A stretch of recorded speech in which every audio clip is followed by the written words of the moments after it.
Hello everyone and welcome to this video. In this video I'm going to show you how you can make your own high precision current shunt monitor. So I've actually spoken about current shunts before, and I believe I've made one current shunt monitor also. So that was using a chip called the AD8215 if I remember rightly. And yeah, let's start. So if you aren't aware of my previous videos and you've not seen them before, I'll just go over very briefly how this works. So here's a current shunt, and a current shunt's a resistor, and what happens is they cause a voltage drop across it depending on the load. So this particular one here, you can see over here, it says 20 amps, 75 millivolts. And what that means is if we had to pass 20 amps of current through the resistor, you'll get a voltage drop between these two terminals of 75 millivolts. So the voltage drop across that 75 millivolts is very, very small compared to what we're usually used to. Even in terms of electronics, that's quite small. What's more is it's far too low for the Arduino to do anything with. It's far too low.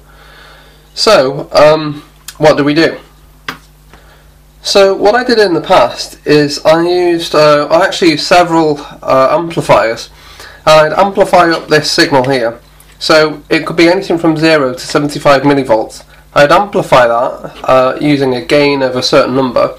So gain means, you know, if there's example a gain of 10, it means 10 times greater than what it would usually be.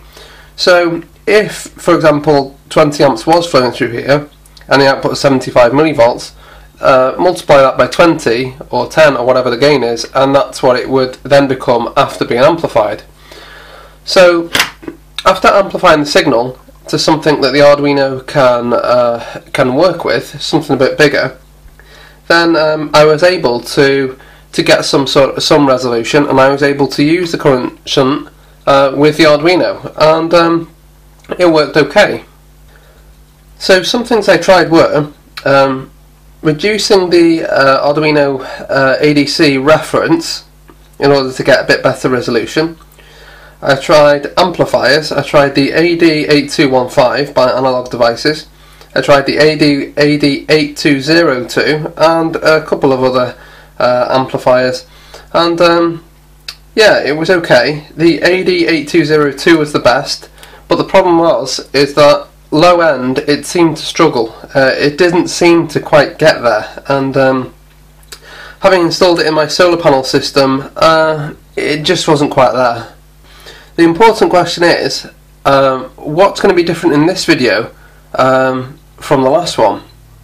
And the difference is that instead of getting the 75 millivolt signal and amplifying it, I've got a completely different thought process altogether. And instead of amplifying it, I'm actually going to use a separate ADC. And the ADC I'm going to use is not going to be a 10-bit one, which resolves to 5 volts or whatever you set the Arduino to. It's going to be a 12-bit ADC, and it's going to resolve to 256 millivolts. So what it means is there are a greater number of counts on a less voltage, which means there's far, far higher precision. So now I'm just going to go through one or two of the facts which revolve around comparing amplifying the signal to using just a separate ADC. So I'll just move this out of the way.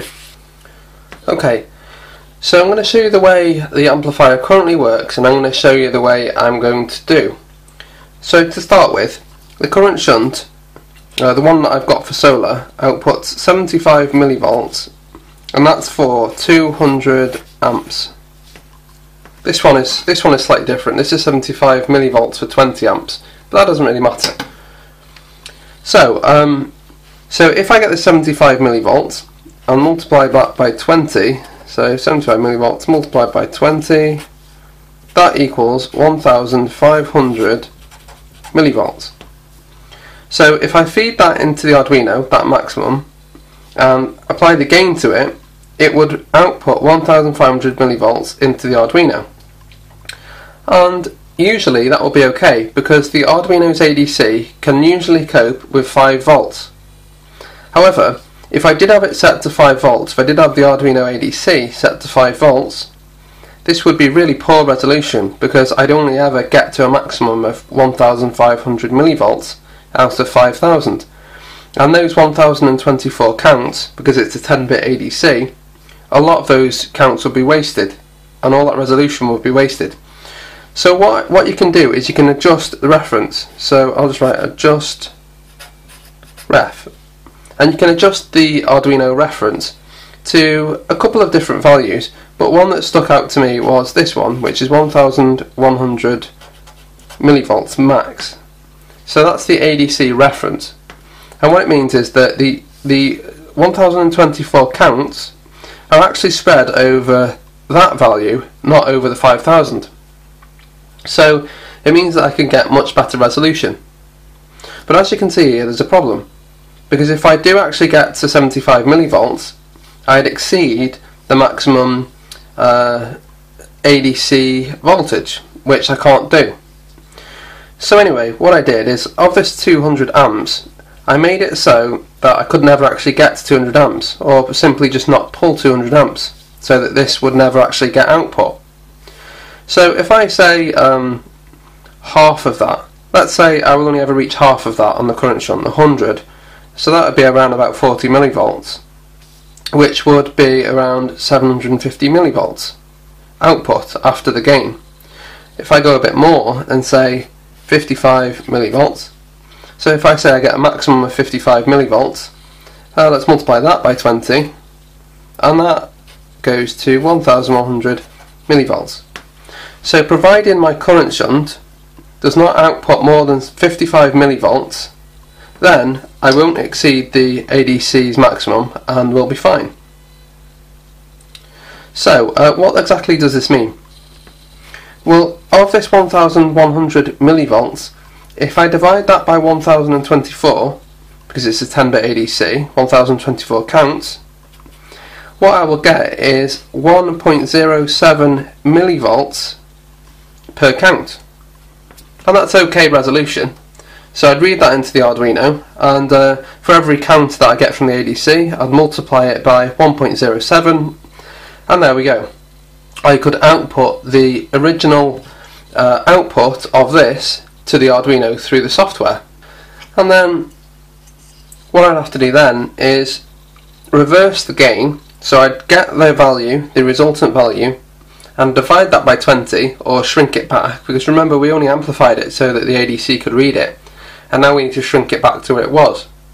So if we shrink it back, divide it by 20, the Arduino should actually give us the exact voltage drop of this current shunt, and that's great. That's the way it currently does it. And I thought that was a sufficient way of measuring from a current shunt, and I thought that was pretty good. And I suppose it is okay. But then I found this. And this is an ADC. And it's a far superior ADC to the Arduinos. And not only is it far superior, it's got a built-in gain reference. So you don't have to mess about with all this. You don't have to have an external amplifier. You don't need to do any of that. You don't need to mess about with the ADC or anything. This simply reads it for you. You tell it what gain you want, and it's much better. So this is how the ADC works. So going away from amplifiers and going more towards a separate ADC, this is how it works. So this ADC can be set to have a maximum ADC voltage of 256 millivolts, and that's quite low, but it's also a very good thing because I want it low. Because the lower that number is, and the more resolutions we get, the more counts we get, the better resolution and the better granularity you get in the resolution. So if you get 256 and divide that by 2048, now the reason it's 2048 is because this is a 12-bit ADC. The Arduino is 10-bit, this is 12-bit. And it works out that the amount of counts you would get is 2048.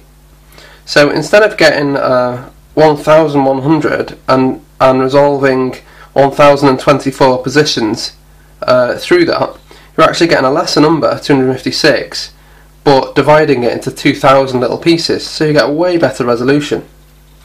But anyway, that resolves to 0.125 millivolts. So each count resolves to that, and that's a huge difference. It's a huge difference. It's way better. So there's also a few other benefits as well with this little device. You haven't got analog signals in wires travelling to and from the amplifier to the Arduino. You don't have that, because the output of this little ADC here is of course digital. It uses a technology called I2C. So in my opinion, it is now way better to just utilise a separate ADC altogether and feed the voltage drop into the ADC, rather than messing about with amplifiers and then feeding it into the Arduino ADC, which is not really that good in comparison to these. So this is the way to go in my opinion.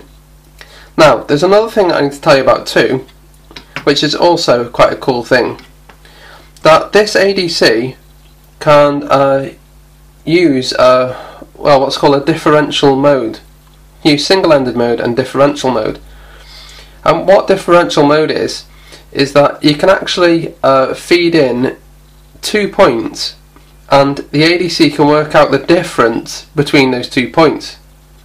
And that's useful because sometimes when you want to read something into the ADC, you want to read the difference in voltage from ground to the actual pin you're measuring.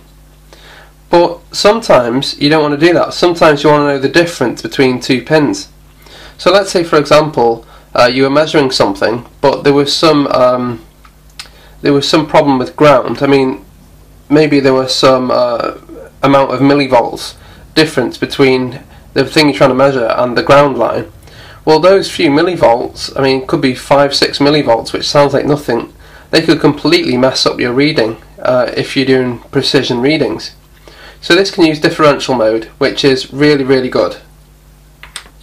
So what I'm going to do now is I'm going to show you how to make your own current shunt monitor, and in my current shunt monitor I'm going to simulate a current shunt, and I'll explain what I mean by that as we come to do it. So let's make the current shunt monitor.